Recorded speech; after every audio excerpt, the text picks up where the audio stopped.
जेव्हा दिंडी निघाली तेव्हा प्रत्येकाच्या मनामध्ये कुतूहल, केव्हा माऊलीच्या दर्शनाला जावं, केव्हा माऊलीचं दर्शन घ्यावं. आणि हे करत असताना सकाळी उठल्यापासून ते रात्री झोपेपर्यंत कानामध्ये गुरुराज माऊली हे नाम सदा तुमच्या मुखाने, तुमच्या कान ऐकत होते.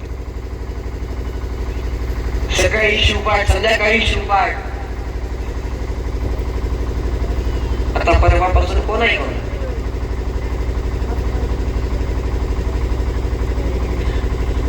आता दिंडीतला शिवपाठ संपला, शिवलिंग पाटलाचा शिवपाठ संपला, आता घरचा शिवपाठ संपला. बरोबर का?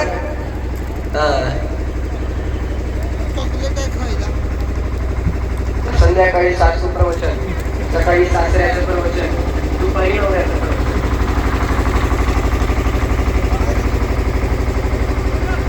आता त्यांना म्हणायचं नाही, पण आजची सभा मला खूप आवडली बघा. कारण टाळ्या वाजवू नका, थांबा थांबा, कारण सांगतो.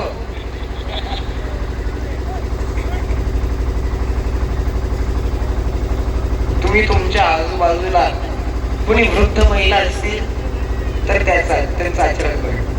त्यांच्या डोक्यावर बदल असतो. जे जुने माणसं आहेत त्यांच्या डोक्यावर टोपी असते. आणि आज सकाळच्या सभेमध्ये प्रत्येक गड्याच्या डोक्यावर टोपी होती आणि प्रत्येक महिलेच्या डोक्यावर पदर होता. आता त्याचं कारण वेगळं असेल, पण आचार तोच होता. ते काही काय असं ना, आचार लागला ना, हीच हे दिंडीचं महत्व आहे. कोणत्या ना कोणत्या मार्गाने, कोणत्या ना कोणत्या योग्याने, कोणत्या ना कोणत्या माध्यमाने ही दिंडी तुम्हाला आचार शिकवते. ही दिंडी परंपरा जपणारी दिंडी आहे. ते माध्यम कोणतंही असेल, निमित्त कोणतंही असेल,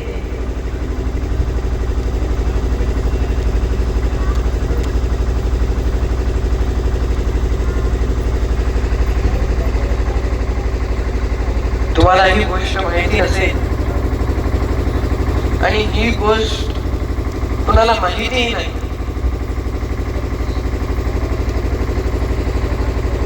राष्ट्रसंतांची तपश्चर्या फार कठीण होती. जेव्हा ते हिमालयामध्ये गेले होते,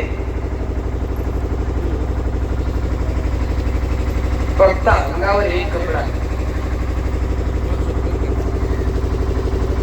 आणि तिथं तपश्चर्येसाठी